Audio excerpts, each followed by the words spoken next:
This video is for training purposes only. It is prohibited from being copied, distributed, or shared.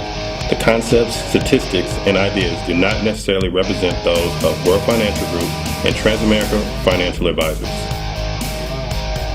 Hey guys, I'm excited to be here with you today and share with you quite possibly the best concept and best idea I've ever come across in World Financial Group. This is the way that I have totally built my business. This is what we call the close. This is your goodies. This is stuff you don't give out to anybody until the very end. The last meeting that you have with somebody. This is going to set you apart from every other financial advisor and every other insurance salesman out there on the market. And that is tax now, tax later, and tax never. Most clients are not going to know the difference between those three things, and it's your job to educate them and give them these tools. So for two reasons. Number one, you need to have them know what you're doing for the recommendation that you're going to be following on with.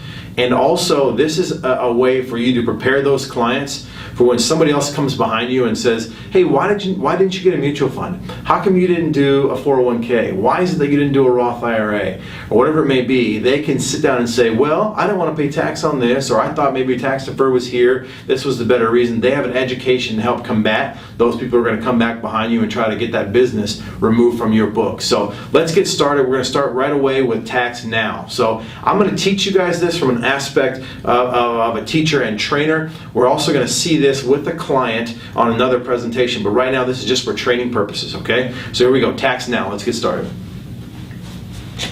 So what I try to do is basically write on the board tax now. And what I mean by that is these are dollars and investments that are taxed as they are earned. And what I mean is very simple. I tell the client, Mr. and Mrs. Client, you know the things that are taxed as they're earned. You have some of these things already potentially in your life, like a savings account.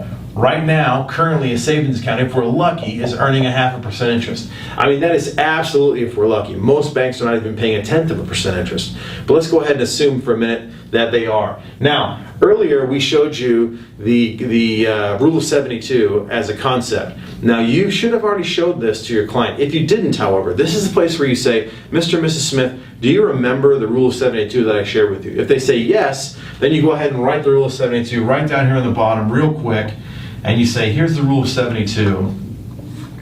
And you go ahead and run it down. And so you should have all the way from 0 to age 60, right? And then you should have 0 to age 60. And the rule of 72 should be here the whole way, okay? So I'm not going to take your time. You need to learn it and go over it in other concepts. So let's assume for a minute they say, yes, I remember the rule of 72. So you say, great. Let me just give you a little bit of a refresher. If they say, I don't know the rule of 72, you didn't show that to me, then you got to show them the rule of 72 right here, okay? Now, there's an important reason for you to do that, and I will tie that back in here in a second. But okay, so now here we are. They say, yes, we know the rule of 72. And I say, Mr. and Mrs. Smith, here's why that's so important. Because you know now at 0.5%, we know that our money will double every 144 years. That's not a place where we want to build wealth, where we want to generate future income and future wealth for our generations to come. It's just not going to happen, okay? So most people say, you know what, we need to move into possibly CDs. Well, right now, if you're lucky, you're getting paid 1% on a CD, and again, that's if you're lucky. So the problem that we run into is these are taxed now vehicles. What's that mean? Okay, every time I earn 1%, the government sends me, our bank sends me 1099 in the mail. I have to pay interest on the 1% that I've earned. Not only did I have to pay interest, I forgot about inflation. Inflation is so important. Right now, running 3 to 4% on average. So let's assume a lower 3%. If I'm earning 1%, I'm paying taxes on it, and I'm losing 3% of inflation, I'm actually going backwards on my money. So this is not a place for you to build wealth either. So most people say, you know what, we'll go and we'll maybe buy some bonds. Again, right now, if you're lucky, 2 to 3% in bonds, again, barely beating inflation. And you know, right now, government bonds are obviously fairly secure. Corporate bonds may or may not be secure. There are many types of bonds, but I always kind of joke with the client and say, you know, I remember my grandmother bought a savings bond for me when I was born. I'm now 37 years old, and that $50 savings bond is worth $57. So it's not going to make you wealthy, okay? So Other aspects. Let's talk about individual stock. This is a place where you could get very lucky.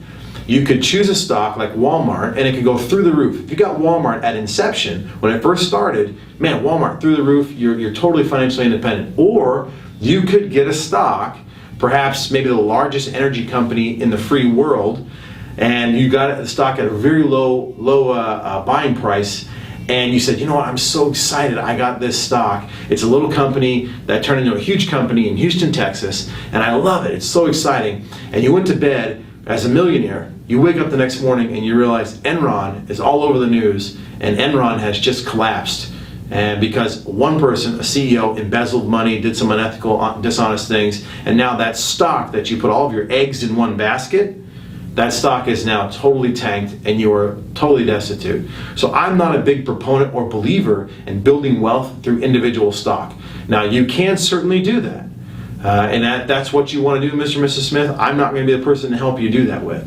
Do I personally own stock? Of course, I own a few stocks here and there, but it's not money that I'm willing to lose. If I was to have a downturn in there, I'm not going to have a panic attack because the majority of my portfolio is not inside of an individual stock. Okay, so let's talk about where most people are going to go to a mutual fund. Now, are you familiar with the mutual fund, Mr. and Mrs. Smith? The chances they're going to be familiar with it are pretty slim. And so you tell them, okay, this is how a mutual fund works. At its most basic, a mutual fund is a group of individual stocks, or perhaps a group of individual investments. Perhaps let's take, for example, maybe like grades in school. When you were in school, if you took a test and you failed it, but you had 9 other tests that semester, and you passed all 9 of those tests, if they were weighted equally, then you passed the class. That's the same premise and principle behind a mutual fund.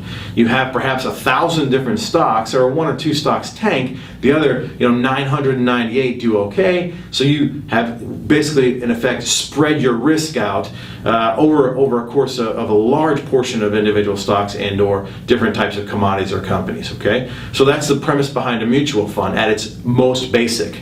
Now here's the issue with mutual funds. So what I'm going to do is I use the Benjamin Franklin clause and I say, let's talk about the positives and the negatives. So the positives of a mutual fund are quite simple. It is diversified. So you've got those 1,000 perhaps stocks, so you've got some diversification. Another big positive is it's liquid. You can get to a mutual fund. If you say, you know what, I need access to my cash and I need access now. If it's a Wednesday and you call up and say you want $1,000 out of your mutual fund account, by the end of the day they can calculate the moving averages, the market will close, and by Tuesday or Thursday they will have that money wired into your account if you so choose. So it is extremely liquid, and that's a very big positive of a mutual fund. However, there are some negatives associated with a mutual fund. The first negative, and perhaps the biggest, is taxes. Uncle Sam will be the biggest problem to you becoming wealthy throughout your entire life. It won't be how much money you save. It won't be how long you have to save. And it certainly won't be how much money that you make. It will be how much money Uncle Sam takes from you. And so you have to know the rules of this game. So here's the deal. In taxes, the first time you earn your dollar bill, so you have a dollar bill and you earn money, you are taxed on the earnings. So if you have a job, and they pull taxes from your account, they give you what's left over in your paycheck. Now, it's not the other way around. You don't have a job and they say, you know what, Mr. and Mrs. Smith, you did such a good job this week, we're going to give you all of your money, and then I want you to take what's left over after you spent it, and then I want you to go down and to the courthouse and pay taxes on it. It doesn't work that way. So the first time you earn your dollar bill, your $1 bill, you must pay taxes on that dollar. Now, you take what's left over, let's assume for a minute you have 70 cents out of that dollar left over. So you take what's left over and you say, you know what, I'm going to buy some mutual funds. And mutual funds grow and build, and they have dividends. So as the fund pays a dividend or makes money, you must pay taxes. Just like a 1099, you earned interest on that mutual fund that year, so you've got to pay taxes on that mutual fund. Now, in some cases, you can choose to roll that dividend into future gains, but you still may wind up paying taxes. Okay, so here's the third reason. Capital gains tax. If you don't know what capital gains tax is a tax above and beyond your normal tax bracket. Now, there are instances where you may be taxed in a mutual fund without actually making any money. You could actually lose money in a mutual fund and still have to pay taxes. How does that work? Well, very simply, you've got 1,000 different stocks. If you made a large amount of money in one of those stocks, but overall you lost money, there's still a gain in that stock, and you must pay taxes on that if it doesn't equal out. And so you are potentially taxed 3 separate times inside of one mutual fund. So this is not a short-term, this is not a long-term vehicle for you to invest and save and build wealth. This is a short-term parking of your vehicle if you need liquid assets with a little bit of diversity. You know, Robert Kiyosaki says mutual funds are like French fries. They'll fill you up, but they're bad for you in the long run. So this is not a place where you want to put your money on a long-term basis. We want our money moving towards destination financial independence. We want it moving at light speed. We don't want Uncle Sam, every time we take a step forward, to reach in and pull the money back out in taxes. That's going to totally devastate your compounding interest, and it's going to totally devastate the end statement for you financially by the time you're 65 or 70. So that's tax now. We're going to quickly move into tax later. Here we go. Excellent, guys. Here we are on tax later. This is going to be awesome for you guys. I'm super excited to share this part with you. So pay attention. All right. So now we've talked a little bit about, here we go, about tax now. So let's move into tax later. You know, most people know these types of things. These are things like a 401k, like a 403b, a traditional IRA, a SEP IRA, and there are some others, okay? But for the most part, and you can check schwartzone.com, and there's an actual PowerPoint presentation for you to go step by step by step to learn these and memorize these. What I'm trying to do today is just give you the words to use in front of a client, okay? So you can study this at schwartzone.com with the PowerPoint presentation under concepts on the training manual, okay? But let's assume for a second, most people know a 401k. Let's just use that, okay? So let's talk about the positives and negatives of these types of vehicles, okay? First positive of a 401k is tax deferred growth. So now your money is growing tax deferred. As the money builds and grows, Uncle Sam does not reach in and pull out any taxes. So that lets you take advantage of one of the greatest miracles of the world, compounding interest. And so the next part is this. You know, you can have matching money in these things. If you have a client, or excuse me, if you have a company that says, you know what, James, if you put in 3%, I'll go ahead and match you and put in 3%. Well, that's free money. That's a 100% rate of return, whether or not you make any money or not. So if they're going to match you, I encourage you to let your clients just go ahead and go with what they're matching and say, listen, but if you're putting in more than they're matching, I might have some better ideas for you, Mr. and Mrs. Smith, above and beyond what they're matching. I think we can do some better things with those dollars, okay? But if they're matching, let's take advantage of that. Now, you can put as much as, and check the date on this, because every year this number changes. And so check the PowerPoint slide for the exact, the PowerPoint slide will always be up to date. Check the slide for the exact amount of money. So in this case, you can put up to $56,000 a year into some of these vehicles. Now the key here is to say some of these vehicles, because you can't put $56,000 into a 401k, but you can certainly put $56,000 into your SEP or an annuity or anything like that, okay? So check the date on that, make sure that number is right, because they change every year. So that's a powerful thing, Mr. and Mrs. Smith, that you can put a lot of money into this account. Why is it a powerful thing? Well, because the government's going to limit you on how much money you can place into a tax advantage vehicle, and you'll see that here in the future. So from here on out, Mr. and Mrs. Smith, I want you to keep in mind who's really in control of your money. Are you in control of your money, or is the government in control of your money? That's what I want you to be thinking about. Now, the final thing that's a very positive thing for us is there are no income limits. Well, what do I mean by that? I mean, that sounds kind of strange. Well, what I mean is, it doesn't matter if you make $10,000 or $10 million, everyone can invest in a 401k. That's why the janitor of IBM, just like the CEO of IBM, can invest inside of the 401k. So that's a really unique opportunity because, again, the government's going to limit you on how much if you make a certain amount of dollars, they'll limit you on how much you can contribute and where you can contribute. So you got to pay attention to that, okay? So here's some of the negatives. The first negative I'm going to write down is the word seed. You realize that the government right now is telling you, don't pay taxes right now on the amount of money that you know what you owe on. Just pay them later. So my concern is this. If you think of your money as a seed, small amount of money, relatively, okay, a couple $100 a month, let's say. If we do the right thing with that money, we plant it, we cultivate it, we weed the garden, we take care of it, we water it, and it grows into a crop of money later on down the road. What's bigger, the seed or the crop? The crop's bigger all day long. And that's why the government tells you, don't pay taxes on the seed, just pay them later.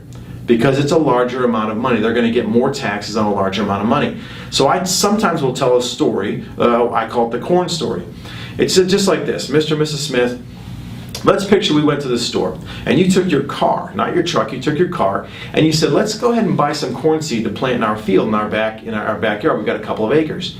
So you went and you filled up your trunk full of car seed, and the salesperson says, today's your lucky day, Mr. and Mrs. Smith. There are no taxes on this corn seed. And you say, hooray, I'm so excited I don't have to pay taxes. You saved me $52 in taxes. It's unbelievable. Thank you so much. Then you take that corn seed, you go back home, and you plant that corn seed. Now, each ear of corn that comes up out of the ground, each stalk is going to have 3, 4, 5, maybe 6 ears of corn on each one of those stalks. By harvest time, you cannot harvest all of that corn in your trunk of your car. You're going to need 18 wheelers to come and put in. And so here's the deal. Harvest day is here. You're super excited, Mr. and Mrs. Smith, and you say, I'm so fired up. Look at the crop, bumper crop, best crop we've ever had. And then you see that gentleman who sold you the corn seed coming down the street, and you say, hey, I remembered you. You sold me the corn seed. He says, yeah, I was coming by to talk to you about that very thing. Since I gave you a break on the corn seed, I'm actually going to have to charge you on every ear of corn that comes out of your crop. Wouldn't that infuriate you? Well, guys, that's exactly what the U.S. government's doing to us right now. So pay attention. Always pay tax on the seed, which is the smaller amount. Here's the other issue. Do you think taxes are going to go up in the future or down in the future? Up all day long. That's what your client's going to tell you. If your client says to you, no, I think they're going to go down, then you go to your closing manual and you pull out the taxes over the last 7 to 8 years and you show him or her how taxes have increased steadily every year for the last 6 to 7, 8 years, okay? So they can't really argue with that.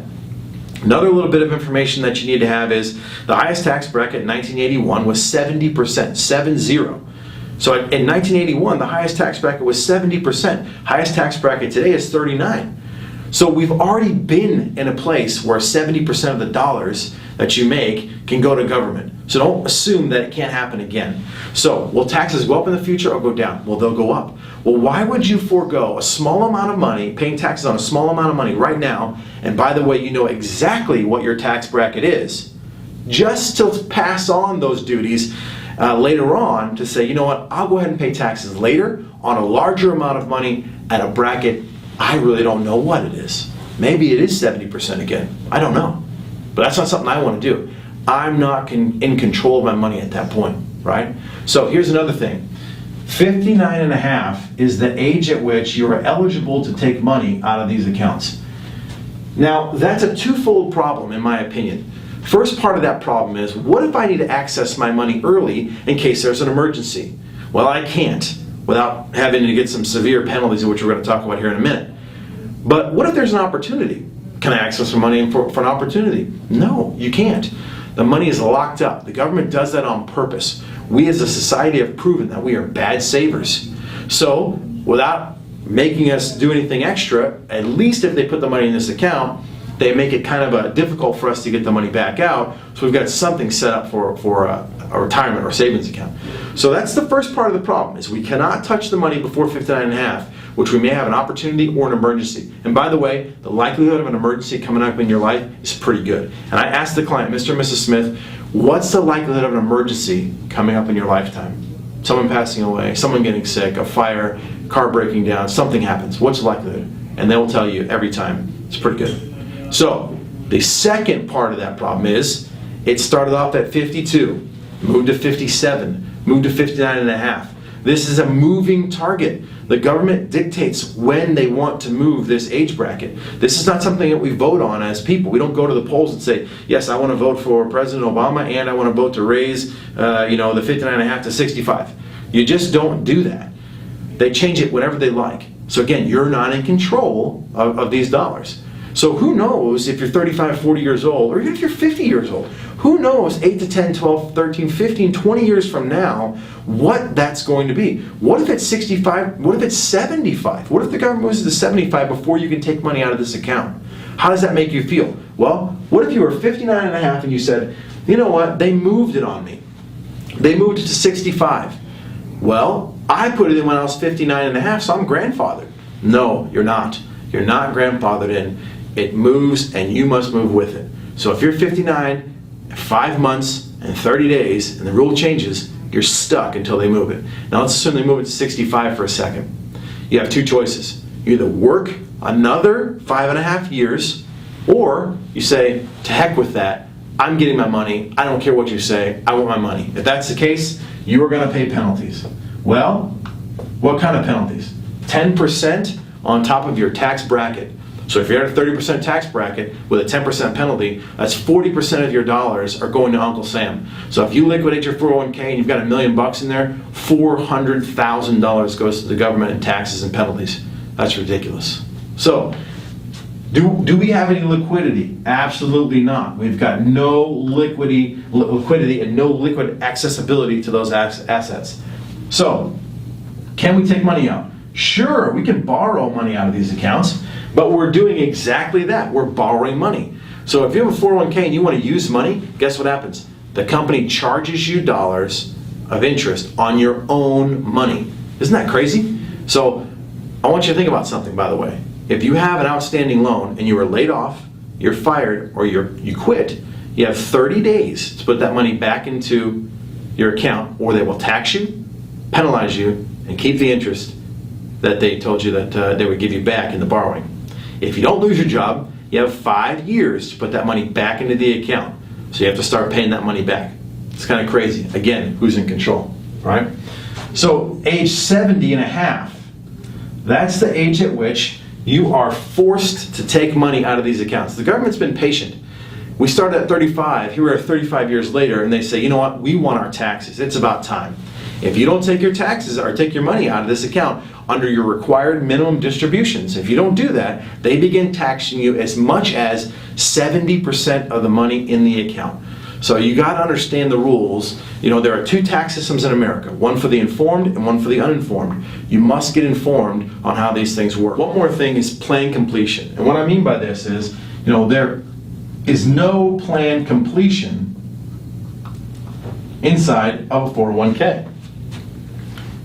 If you have an emergency, or if you need money early for an opportunity, you want to buy a car, help somebody go to school, someone passes away, you have no plan B. Plan A says, if I live to be 59 and a half, great. If my money goes up and the market never goes down, if I don't need to ever access my money for an opportunity or emergency, everything happens exactly the way that I said it was going to happen, I don't lose my job, then plan A works. But guys, how many times is that actually going to happen in life? So Mr. and Mrs. Smith, you need a plan with a plan A and a plan B. And I'm submitting to you that this does not have any plan B. If you die early, then the money that you have in that account goes to your heirs, but they have to, they have to pay taxes on those dollars, and whatever's in that account goes to your heir. So let's assume for a second, you just started your 401k and you put in $500. Is $500 going to make a real difference for you and your family if someone passes away? They're not going to deliver. They're not going to say, well, you know what? If you, Mr. Smith, if you would have passed away at 60, you would have had $1 million. So we're going to go ahead and give you $1 million to your wife to take care of all the problems and all the duties and tasks that you have for your family since you've been removed from this planet, right? They're not going to do that. So what they do is they give you exactly what's in the account, okay? So that's tax later. We're going to move into tax never, which everybody always wants me to skip to, but this is going to be awesome for you guys. We're moving into tax never. All right, guys, here we are. We're going to move into tax never, and this is where it gets really fun and really awesome. So let's take a look at tax never.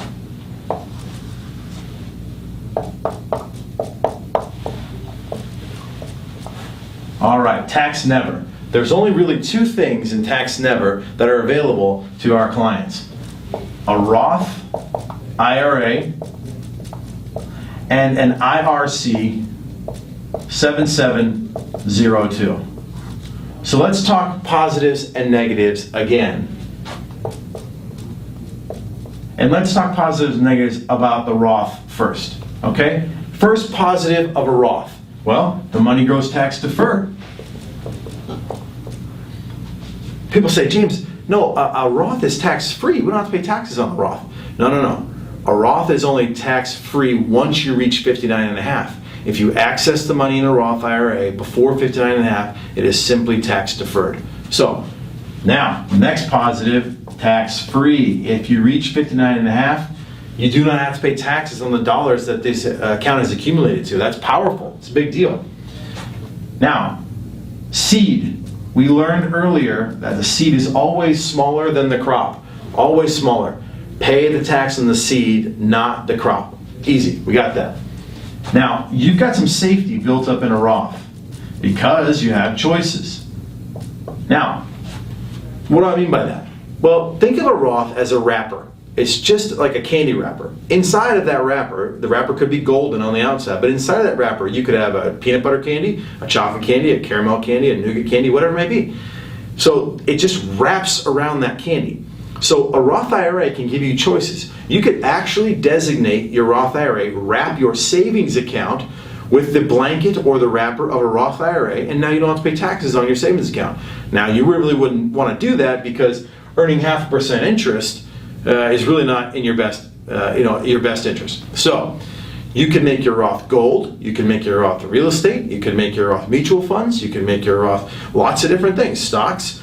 So, you get the point here. It's just a wrapper. So, in 2008, for example, when the market was tanking, in a 401k, you only have certain choices. It's called a platform. All you have is certain choices. So, if all of those choices are going down, you're stuck going down. You have nothing you can do about it. But in a Roth IRA, had your money been in a Roth IRA and the market started tanking in 2008, all you got to do is say, you know what, I'm pulling money out of there and I'm rolling it into a savings account at a bank. You didn't earn anything, but you didn't lose anything either. And one of the rules of money is, what? You guys remember? First rule of money is never lose money. So make sure that you're addressing this to your clients, okay? Here we go. Let's talk about the negatives. Well, right now, $5,500 is the most you can put into a Roth IRA. So, Mr. and Ms. Smith, you told me right now that you guys wanted to contribute $500 a month. We're already maxing out the Roth IRA, and you're just getting started. So this isn't something that we need to probably move forward on if you're already maxing this out. Now, can the husband and wife both have a Roth IRA? Sure, they can. But can the husband have two Roth IRAs? No, you cannot. You can only have one Roth IRA. The government's not going to give you tax-free money, allow you to put as much money as you want into the account, and then also have you have as many as you'd like. By the way, there's one other thing that the government's not going to allow you to do. If you make too much money, they won't let you invest in a Roth. You have income limits.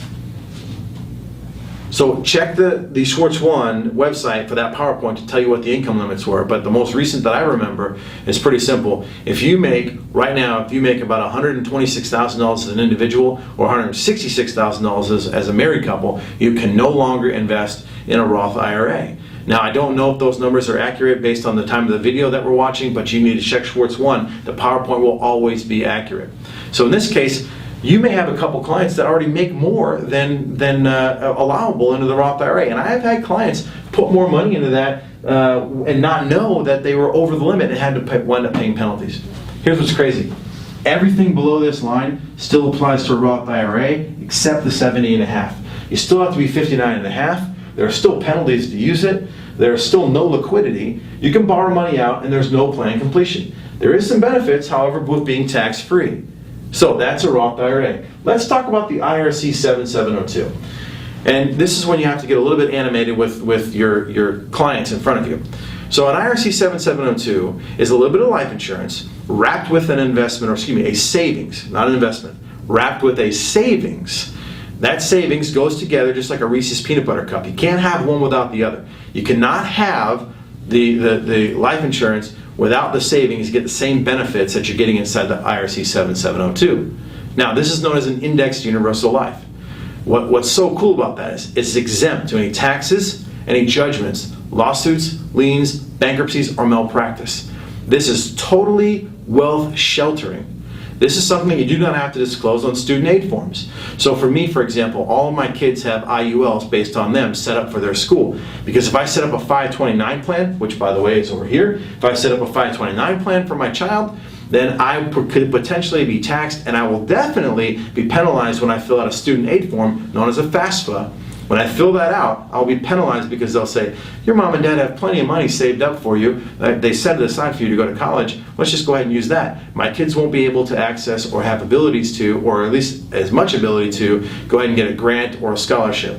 So we use these types of vehicles, 7702, as a wealth sheltering vehicle. Now, some of you may say, well, the life insurance part, I'm not sure about that. Well, I'll give you an example. Let's say there's $25 goes to life insurance and $75 goes to a savings program. The $25 is constant inside the life insurance, but the savings program can be increased. So if you want to put $200 in the account, the $25 is still the same, but now you have $175 working towards your savings program. The great part about that is when the market goes up, you participate in the upswings. However, they will cap you at a certain amount. Check whatever product it is you're using, and you will have a cap. If you're using Western Reserve or using ING or using Pacific Life, find out the cap. Let's take, for example, Pacific Life. Pacific Life has a cap currently on their 2-year index of 32%. So the market goes up. You can participate in the upswing of that market up to 32% rate of return, mirroring an S&P 500. So this account will mirror a market like the S&P, the Dow Jones Euro, the Chinese Hang Seng. You can choose which markets you mirror. But in this case, you're capped at 32%. And people say, well, I don't like being capped. You say, great, but here's the great part. When the market goes down, you don't lose any dollars. When the market goes down, you're at a guarantee of 0 or 1%, depending on what company that you choose to use. So you can always get on base. If you're playing baseball, you will never strike out, you'll never fly out, you'll never ground out, you'll never get out, period. You'll hit a single, double, or triple. You won't hit a home run, but you'll always get on base. That's so important, guys. If you subtracted the down years of the market and just replaced them with a guaranteed 0, it'd be like if you had grades in school and you failed 10 tests, but the person said, you know what, I'm just going to replace you with a minimum passing score of 70. You passed the class. That's the premise behind this type of vehicle. So learn that vehicle, know that vehicle, and then here's what you need to say, Mr. and Mrs. Smith, and you got, by the way, you have to know this product. You have to pay attention, study it, you have to get it from whatever product provider you're using, okay? But now it's where I'm going into it, and I'm really going into kind of the selling mode, and I'm doing what I need to do to get them ready to move forward and purchase this 7702. So we've talked about all the things on the board. So here we go. I say, Mr. and Mrs. Smith, here's what I want to talk to you about that 772. Now you know that it can go up with the market, but there's no downswings. You cannot lose money in this account. If you got a little bit of life insurance wrapped with a savings program, it offers you all the benefits. I basically say, you know, let's think about this. You know, some people say, well, I don't need the life insurance, James. I understand that, but why do you think Donald Trump or Ross Perot or Oprah Winfrey or Tiger Woods, you know, Jay Leno, why do these guys have, they're billionaires, why do they have life insurance? They use life insurance different. They use life insurance differently than the poor and the middle class do. The poor and middle class use life insurance in case someone dies, they've got a death benefit. In this case, they use life insurance to shelter and protect wealth and transfer wealth from one generation to the next, because a life insurance benefit is the only vehicle that is tax-free upon death. So whatever you've accumulated in the savings portion plus your life insurance benefit go together. And so if you died and there was $1 million in that account with cash and life insurance, $500,000 death benefit and $500,000 of cash, they go together, your family gets $1 million totally tax-free. That doesn't happen in a 401k or a Roth IRA or mutual funds or stock. That only happens in a 7702. So here's the cool thing.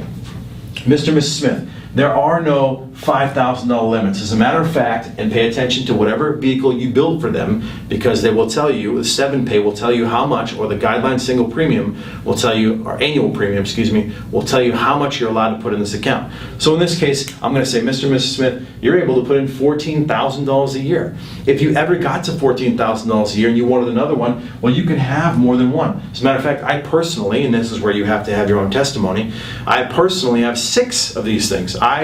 James Schwartz, owns 6 of these, okay? So, income limits. There are no income limits. It doesn't matter what you make. I could make 10 million or 10,000. Everyone can have this vehicle. The money grows tax deferred. We pull the money out tax free. We pay on the seed, which we know is smaller than the crop, and it is safe because we got a guarantee of 1% or 0% rate of return. There is no 59.5. We do not have to wait. If you want to access money within the next couple of years, and you say, I have an emergency, it's been 4 years, I need access to this cash, you can access your money. And you'll show them on the ledger, on the computer, exactly how much money they have access to and exactly at what time they have access to that money. But in this case, they can access this money. There are never any penalties. I'll repeat to you, never any penalties. There are no penalties associated with taking the money out early from the U.S. government. There's no penalties associated with the U.S. government, okay? No liquidity. Well, guess what? We have total liquidity. We can take money in and out of this account as much as we choose. We can use the money for whatever we'd like. The money grows tax-free, and it's a phenomenal vehicle. So it's actually kind of dangerous, because if you're not a proven saver and you're not disciplined, you could save up money here and then literally take it right out and spend it on things like big screens and wheels and stuff for your car. Okay, so it's kind of dangerous if you're not a big saver. Okay, but in this case, borrowing. The way borrowing works is pretty simple. I'm going to give you the example of Pacific Life. Pacific Life charges a 0.25% borrowing rate. 0.25, less than 0.5%. So if you borrow money out, they're going to charge you a 0.25% interest rate. That's only in the first 7 years. After the 7-year mark, there are no borrowing charges. It's what's called a wash loan. Read the brochure and I'll explain wash loan in depth. So if your client has a question about that, you know how to combat that question and come back with an appropriate answer, okay? Now, last couple here, 70.5. We told you there is no 70.5. You don't have to worry about that. They can keep the money in there until they're 120, okay? Total plan completion, because you've got a life insurance benefit attached to a savings program. So in my opinion, this is the best product on the market. Now listen, and this is a true statement, what I'm about to tell you. I tell my clients, Mr. and Mrs. Smith, everything I've written on this board, I can help you with. I'm fully licensed to do that. If you're not fully licensed, you say everything on this board, World Financial Group and Transamerica can help you with these things. I just believe that the best thing for you right now is this. And this is what I would like to show you on the computer and go over it a little bit more in depth with some real numbers, as a matter of fact, with your numbers. Is there any questions on what I've drawn out on this board, Mr. and Mrs. Smith? And just about 99% of the time, the answer that you're going to get, guys, is you're going to get, no, you've done a pretty good job of explaining exactly what it is that is out there and available to us. This is tax now, tax later, tax never. This is so crucial. If you're doing anything but this during your close, when you're meeting with a client to propose an IUL to them, you are doing it incorrectly. Don't listen to anybody else. I learned this from a multi-million-dollar producer. I put it in practice. I've been paid over $1 million here in WFG, and you should listen to what I'm telling you here. Tax now, tax later, tax never. Use it, know it, own it, make it yours. Guys, I'm proud of you. Get out there and get it done. Take care.